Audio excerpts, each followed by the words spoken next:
So hello aspirants, आज ethics के discussion के अंतर्गत जो डिस्कॉर्ड प्लेटफॉर्म पर क्वेश्चन पोस्ट किया गया था, क्वेश्चन कुछ इस प्रकार से है कि one of the test of integrity is complete refusal to be compromise, explain with reference to a real life example. यदि आपके पास ये क्वेश्चन नहीं है तो इस वीडियो के डिस्कशन के अंतर्गत वो क्वेश्चन आपको मिल जाएगा, आप वहाँ से देख सकते हैं। ये क्वेश्चन सिविल सर्विसेज एग्जामिनेशन 2017 की मुख्य परीक्षा के अंतर्गत पूछा गया था। तो देखिए, उस क्वेश्चन को डिस्कस करने से पहले, जैसे हम हमेशा अपने पिछले वीडियोस में करते आ रहे हैं कि एक सब टॉपिक लेंगे जो आपके एथिक्स के सिलेबस के अंतर्गत आता है और उसका डिस्कशन करेंगे, ताकि जो फ्रेशर्स हैं उन्हें भी कंसेप्ट ठीक से समझ में आ सके और उन्हें ये भी समझ में आ सके कि किस तरीके से एथिक्स के आंसर्स की अप्रोच करनी है।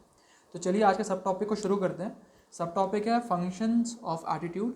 पिछले वीडियो के अंतर्गत हम एटीट्यूड यानी मनोवृत्ति पर ही अपना डिस्कशन कर रहे थे और ये देखा था हमने कि किस तरीके से जो मनोवृत्ति है वो सिविल सर्वेंट्स के अंतर्गत महत्ता उसकी है, यानी कि importance of attitude in the case of civil servants, हमने वो वाला डिस्कशन देखा था। तो आज हम देखते हैं कि फंक्शंस ऑफ एटीट्यूड क्या होते हैं, मनोवृत्ति के कार्य क्या होते हैं। देखिए, कार्य बोल सकते हैं आप हिंदी में, ऐसे प्रकार्य बोल सकते हैं। तो आपको जो भी ट्रांसलेशन करना आप कर लीजिए, लेकिन जो मेन मुद्दा है इस डिस्कशन का वो है कि फंक्शंस ऑफ एटीट्यूड क्या होते हैं। तो चलिए समझते हैं कि फंक्शंस आखिरकार होते हैं क्या एटीट्यूड के। देखिए, पहला फंक्शन होता है अडाप्टेशन यानी कि अनुकूलन, ये पहला है। दूसरा होता है ज्ञान यानी कि नॉलेज आपको दिलाता है एटीट्यूड। तीसरा है कि ईगो डिफेंस करवाता है एटीट्यूड। फोर्थ है वैल्यू एक्सप्रेशन। फिफ्थ होता है ह्यूरिस्टिक एंड सिक्स्थ है नेगेटिव टू पॉजिटिव, चीज़ों को कन्वर्ट करना। तो देखिए, यदि मैं उदाहरणों के माध्यम से नहीं समझाऊंगा तो आपको तो ऐसे लगेगा कि बस चीज़ें बोल दी गई हैं और कुछ समझ में आया नहीं है। तो बिल्कुल सही है, इसे उदाहरण के माध्यम से समझते हैं, एग्जाम्पल्स के थ्रू समझते हैं और विशेषकर ऐसे एग्जाम्पल्स के थ्रू समझते हैं जो हाल के प्रीलिम्स एग्जामिनेशन के साथ जोड़ते हुए नजर आएंगे, क्योंकि अब केवल 1 महीना बचा प्रीलिमिनरी एग्जामिनेशन को। तो उससे जोड़ते हुए देखते हैं कि कैसे अगर एटीट्यूड अच्छा है किसी एस्पिरेंट के अंतर्गत, सकारात्मक एटीट्यूड है, तो उसमें ये सारी चीज़ें नज़र आने लग जाएगी। तो फर्स्ट जो है फंक्शन ऑफ एटीट्यूड वो है अडाप्टेशन। देखिए, प्रिलिमिनरी एग्जामिनेशन आ रहा है, अब मैं एग्जाम्पल बता रहा हूँ आपको इसका। प्रिलिमिनरी एग्जामिनेशन आ रहा है और केवल 1 महीना बचा है। अक्सर जो एस्पिरेंट होते हैं, सीरियस एस्पिरेंट्स होते हैं, उनमें ये देखा जाता है, ये मनोवृत्ति अक्सर देखी जाती है कि जैसे ही 1 महीना बचता है, अब लास्ट मंथ बचता है, तो उनमें एंग्जाइटी आना शुरू हो जाती है, एंग्शियस हो जाते हैं वो सब के सब, उन्हें लगता है वो सेल्फ डाउट क्रिएट करने लग जाते हैं। लेकिन जिसमें पॉजिटिव एटीट्यूड है, जिसका एटीट्यूड काफ़ी सकारात्मक है, पॉजिटिव है, जो एथिकल वैल्यू से संचालित हो रहा है, जो डिटर्मिनेशन के साथ आगे बढ़ता है, जिसके एटीट्यूड में डिटर्मिनेशन है, परसीवरेंस जैसी वैल्यूज़ हैं, वो इस स्थिति को बेहतर तरीके से अडाप्ट कर लेगा। उसे पता रहेगा कि इस 1 महीने में केवल उसके साथ ही सेल्फ डाउट नहीं हो रहा है, जो एंग्जाइटी है केवल उसी में क्रिएट नहीं हो रही है, वो सारे एस्पिरेंट्स में क्रिएट हो रही है और ये बिल्कुल नॉर्मल बात है। तो ऐसे में वो इस 1 महीने को बहुत ही अच्छे तरीके से यूज़ करेगा। तो देखिए, ये है अडाप्टेशन का फ़ायदा। ये मतलब अडाप्टेशन लेकर आता है एटीट्यूड आपके अंतर्गत। सेकेंड है नॉलेज। पुनः हम उदाहरण इसी के माध्यम से समझते हैं जो एग्जामिनेशन आ रही है सिविल सर्विसेज की।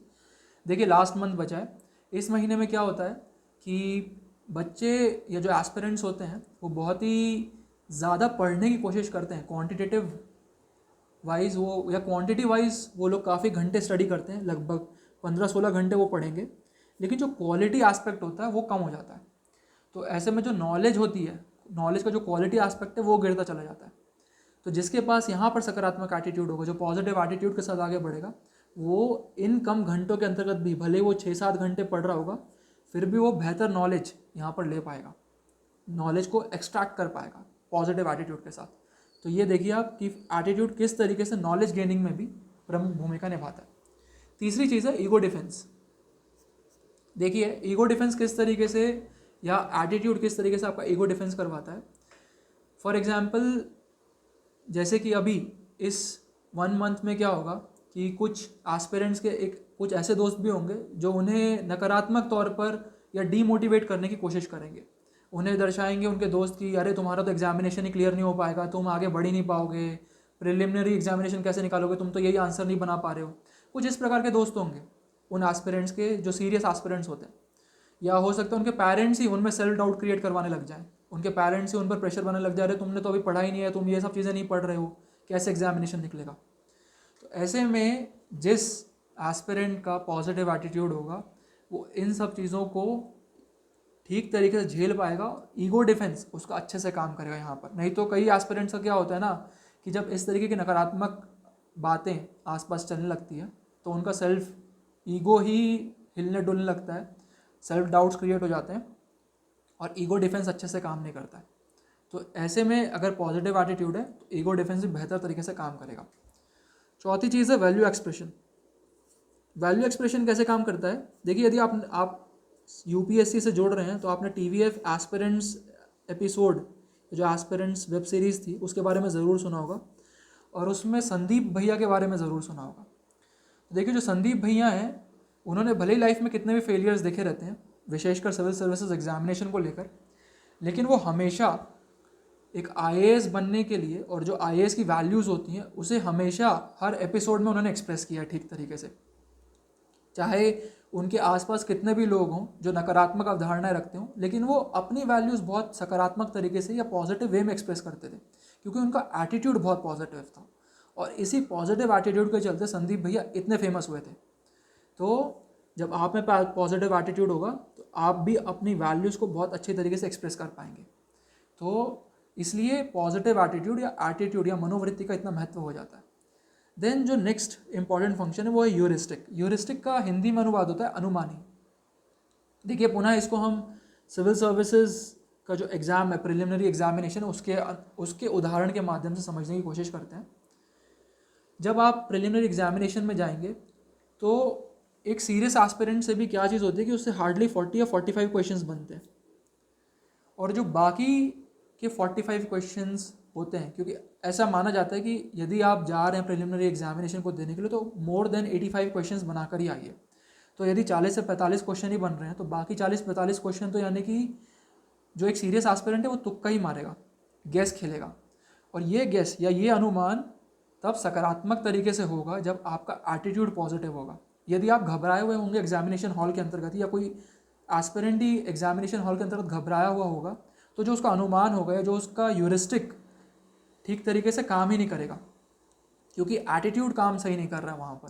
तो जब पॉजिटिव एटीट्यूड होगा, जब माइंड काम होगा, कंपोज होगा, तभी ये ह्यूरिस्टिक वैल्यू ठीक तरीके से काम करेगी, एटीट्यूड सही काम करेगा और जो वो गेस वर्क करेगा नेक्स्ट 40 to 45 क्वेश्चंस में उसमें बहुत अच्छा कर पाएगा। तो ऐसे में एटीट्यूड यहाँ पर बहुत बड़ा रोल प्ले करता है।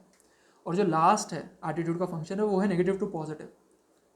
यानी कि यदि व्यक्ति के अंतर्गत या एस्पिरेंट के अंतर्गत नकारात्मक भावनाएं आ भी रही है, क्योंकि ऐसा नहीं हो सकता कि हमेशा आपके अंतर्गत सकारात्मक या पॉजिटिव भावनाएं ही चले, कभी ना कभी आप डीमोटिवेट होंगे ही इस पूरी जर्नी में, इस पूरे साइकिल के अंतर्गत।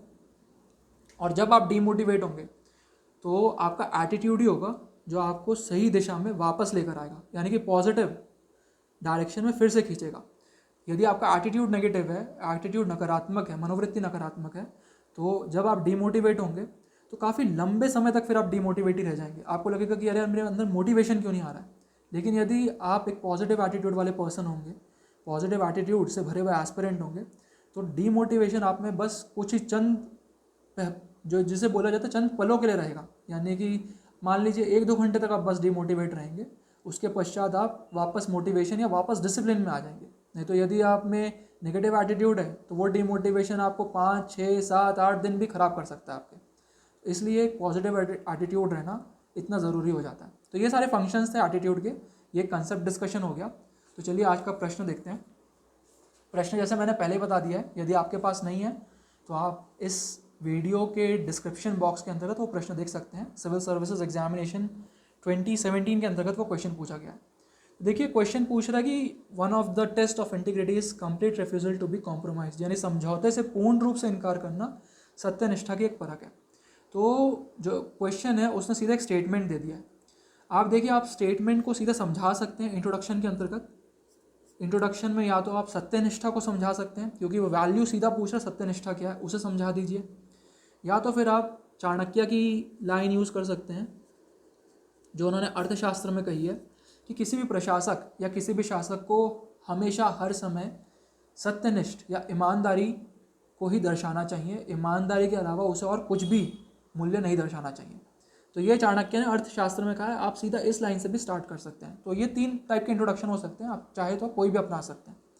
देन आपको बताना है उसके पश्चात कि कैसे ये जो स्टेटमेंट है वो प्रूफ हो रहा है, क्योंकि आपको पहले तो ये बताना पड़ेगा कैसे इस स्टेटमेंट को आप प्रूफ करते हुए दिखाएंगे कि one of the test of integrity is complete refusal to be compromise.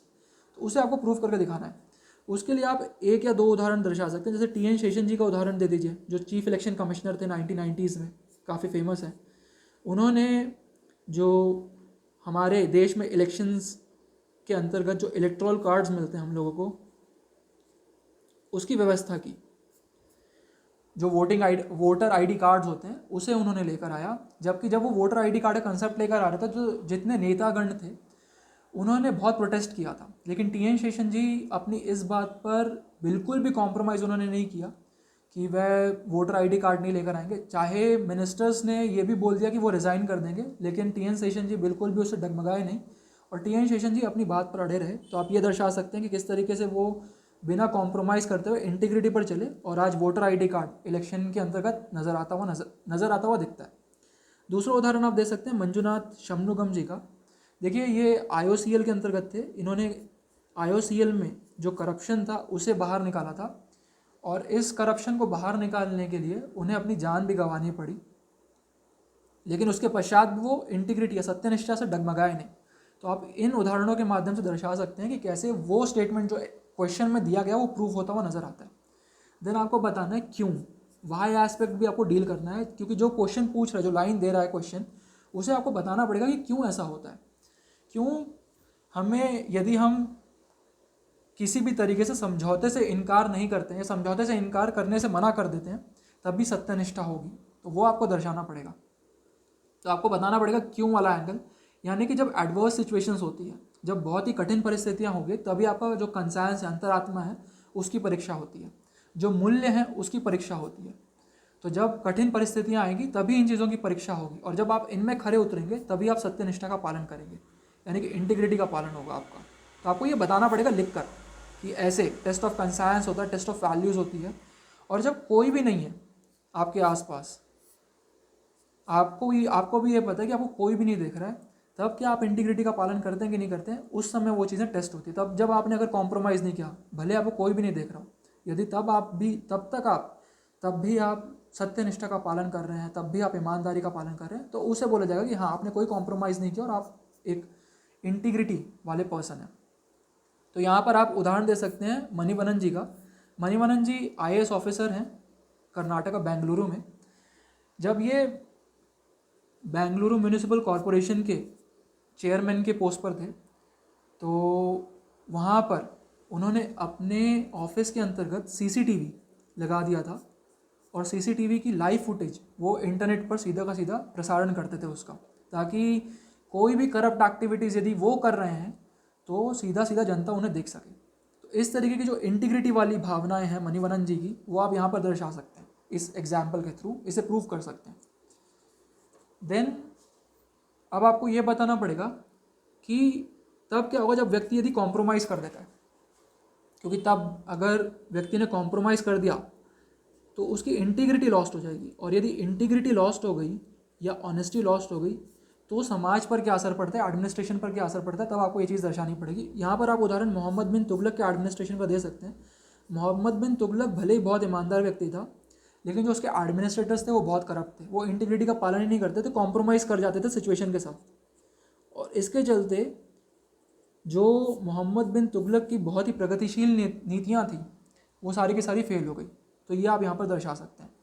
Next, just question को एंड करने से पहले क्वेश्चन के जो स्टेटमेंट है उसे ही आपको प्रश्न करना है कि ज़रूरी नहीं है कि हर बार कॉम्प्रोमाइज़ नहीं करने पर ही सत्यनिष्ठा का पालन होगा।